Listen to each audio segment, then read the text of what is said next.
ሰላም ጤና ይስጥልን። የዛሬውን የምሽት ዜና እናቀርባለን። ከዜናዎቹ ጋር አብራችን ቆዩ። ቀን ሚዲያ በተለያዩ ታዋቂ እንግዶች በተገኙበት ስራውን በይፋ አስጀመረ። ቀን ሚዲያ በዛሬው ዕለት የተለያዩ እንግዶች በተገኙበት ፕሮግራሙን አስጀምሯል። የምርቃ ስነ ስርዓቱን በከፍተኛ ድምቀት የተካሄደ ሲሆን ተቋሙ ለወደፊት በሚያከናውናቸው ተግባራት ዙሪያም ገለጻ ተደርጓል።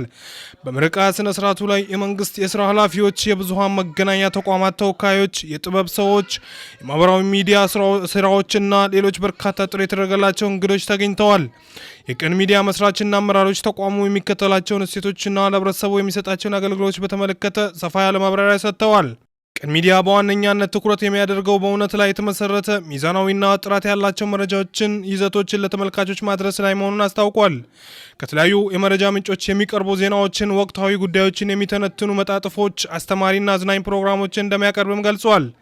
የተቋሙ መስራች አቶ ያሬድ አበበ በንግግራቸው ቀን ሚዲያ የሀገሪቱን የመረጃ ፍሰት በማሳደግ ሀሳብን በነጻነት የመግለጽ መብትን በማክበርና ለህብረተሰቡ ግንዛቤ በመፍጠር ረገድ የራሱን አስተዋጽኦ እንደሚያደርግ ቃል ገብተዋል።